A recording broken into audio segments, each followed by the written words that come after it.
विकसित भारत, विश्व गुरु के तौर पर अपनी पहचान बनाने वाला भारत, इसी दिशा में देश को आगे ले जाने वाला ये बजट ज्योतिरादित्य सिंधिया को आप सुन रहे थे। यहाँ लगातार खास मेहमान हमारे साथ बने हुए, उनकी प्रतिक्रिया इस बजट पर हम दे रहे हैं आप तक। और इस बीच सीधे आपको लेकर चलते हैं, हमारा दूसरा स्टूडियो अखिलेश इस वक्त मौजूद है और उनके साथ एक खास मेहमान है। अखिलेश, बिल्कुल, देखिए सबसे ज्यादा जो मध्य वर्ग है, खासतौर पर सैलरीड क्लास है, उसकी निगाहें बजट पर इस लिहाज से रहती हैं क्या टैक्स में किसी तरीके की कोई छूट मिलेगी, क्या उसकी आमदनी में किसी तरीके का और ज्यादा उसमें कुछ वो और बचत कर पाएगा। इस लिहाज से ये बजट क्या कहता है समझते हैं। मेरे साथ यहाँ स्टूडियो में अभिषेक राजाराम जी हैं, आप टैक्स एक्सपर्ट हैं। अभिषेक जी, 7 लाख तक कोई टैक्स नहीं, लेकिन टैक्स स्लैब में कोई बदलाव नहीं, इसे कैसे समझाइएगा? इसमें किसी का कोई फायदा आपको दिख रहा है? नहीं, ये सेम टैक्स रिजीम रही है जैसी परंपरा रहती है कि भाई पुराना जो टैक्स रिजीम है वही चलती रहेगी। जो भी चेंजेस आएंगे वो जुलाई के बजट से आएंगे। तो जो पिछले साल था भाई, ओल्ड टैक्स रिजीम वही पुरानी 2.5 लाख तक है या 5 लाख तक जब आप रिलीफ ले लेते हैं। नए टैक्स रिजीम में 7 लाख है। लेकिन एक सैलरीड क्लास के लिए एक बहुत बड़ा अनाउंसमेंट हो गया है। मेरे हिसाब से सैलरीड क्लास को सबसे ज़्यादा बेनिफिट इसमें ये मिलना है कि जो बहुत पुरानी टैक्स डिमांड्स खड़ी थी, जो फाइनेंशियल ईयर 2009-2010 तक अगर 25,000 रुपये की कोई टैक्स डिमांड आपकी पुरानी खड़ी है, या 2014-15 तक वो जो 10,000 तक की अगर कोई डिमांड है, तो उसको गवर्नमेंट ने कहा है कि हम वो डिमांड को क्रिस्टलाइज नहीं करेंगे, वो ड्रॉप कर दी जाएगी। तो मान लीजिए होता ही था सैलरीड क्लास कि आज आपका 50,000 का रिफंड बना, आप जब रिफंड लेने जाते थे तो डिपार्टमेंट कहता था जी आपकी 2003 की जो एक डिमांड खड़ी है 70,000 की, तो हम ये रिफंड एडजस्ट कर रहे हैं। तो वो बहुत झगड़े चल रहे थे और इतने पुराने कागज सैलरीड क्लास के पास तो कभी होते ही नहीं।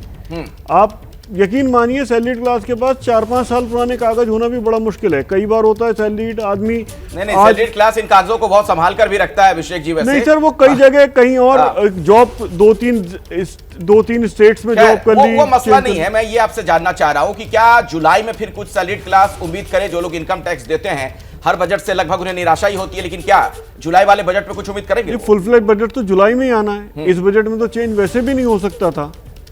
तो इस बजट से बहुत ज्यादा उम्मीदें इसलिए भी थी कि लास्ट बजट है, हो सकता है जाते आते कुछ दे जाएं, लेकिन परंपरा का पालन हुआ है। टैक्स रिजीम में कोई चेंज नहीं है, टैक्स रेट्स में कोई चेंज नहीं, स्टेबिलिटी रहना भी ठीक है। जो भी होगा अब जुलाई में ही होगा। ठीक है, आपके लिहाज से स्टेबिलिटी होना भी ठीक है, और जो पहले की व्यवस्था थी फिलहाल वही व्यवस्था लागू रहेगी। वित्त मंत्री को आपने सुना था बजटीय भाषण में, उन्होंने कहा कि जो परंपरा है उसी पर सरकार अभी टिकी हुई है। बहरहाल और कुछ क्या है बजट में, इसे भी जरा समझते हैं। तमाम एक्सपर्ट्स मेरी सहयोगी रोमाना के साथ मौजूद हैं, उनसे रोमाना बात करेंगी। बजट कैफे में हम लगातार बने हुए हैं, मेहमानों की प्रतिक्रिया और नजरिया इस बजट पर आप तक पहुंचाएंगे, लेकिन पहले आपको सुना देते हैं जो प्रतिक्रियाएं आ रही हैं इस बजट पर। गौरव गोगोई किस रूप में देख रहे हैं इस बजट को, सुनते हैं। मौजूद है गौरव गोगोई। गौरव भाई, कैसा रहा बजट ये आपके लिए? देखिए, मैंने कल ही इस बजट की भविष्यवाणी दे दी थी कि इस बजट में कुछ नहीं होने वाला। इस बजट में गरीब और मध्यम वर्ग को सिर्फ जुमले और शब्दों का अच्छा प्रोनाउंसिएशन, शब्दों का अच्छा आचरण मिलेगा, और जो भी अगर कुछ है सब्सटेंटिव, अगर कुछ ठोस है इस बजट में, तो सारे सबसे बड़े जो उद्योगपति जो मोदी जी के करीब हैं, जो नए उद्योग में निवेश करना चाहते हैं, उनके लिए इस बजट में कुछ मिल।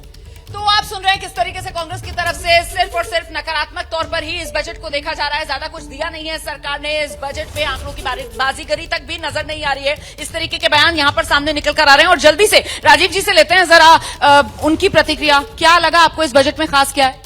देखिए, मैंने शुरुआती टिप्पणी में कहा था बजट भाषण शुरू होने से पहले कि सिर्फ विकास विकास और विकास, तो वो चीज बजट में साफ तौर पे दिखती है। कैपेक्स जो है सीधे 11% बढ़ाया जाना, वो अपने आप में बहुत अच्छा कदम है। और विकास जब होता है तो उसका लाभ अक्रॉस द बोर्ड सबको मिलता है, गरीब अमीर सबको मिलता है।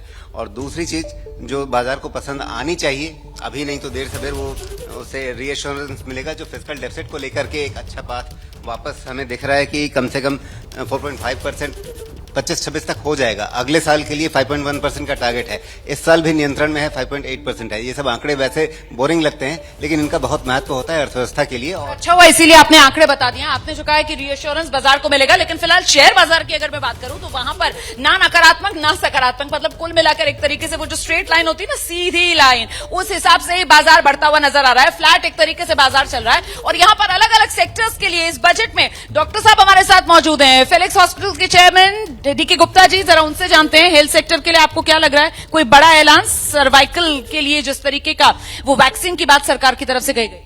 देखिए, सर्वाइकल कैंसर वैक्सीन एक बहुत इंपॉर्टेंट वैक्सीन है। जो most common cause of death in India for the cancer in female है, वो सर्वाइकल कैंसर है।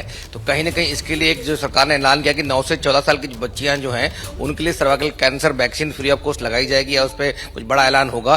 तो वो मुझे लगता है बहुत अच्छा कदम है, बिकॉज जो वैक्सीन है ना कि सर्वाइकल कैंसर से बचाती है, वैजाइनल कैंसर, एनल कैंसर, इसके अलावा वॉट से, ओरल कैंसर से, कई जगह इसका इफेक्ट। तो मतलब कहीं ना कहीं महिलाओं की सेहत को लेकर भी यहाँ पर एक बड़ा ऐलान कर दिया गया है। डॉक्टर स्वाति हमारे साथ मौजूद हैं। बिल्कुल, देखिए, देश की बेटियों को सौगात है कि उनको सर्वाइकल वैक्सीन दी गई है।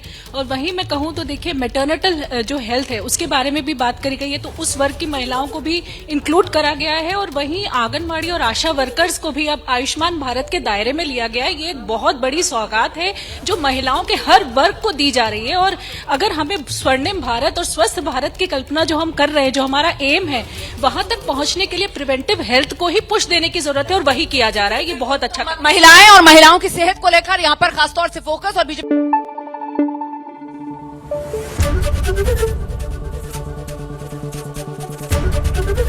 एबीपी न्यूज आपको रखे आगे।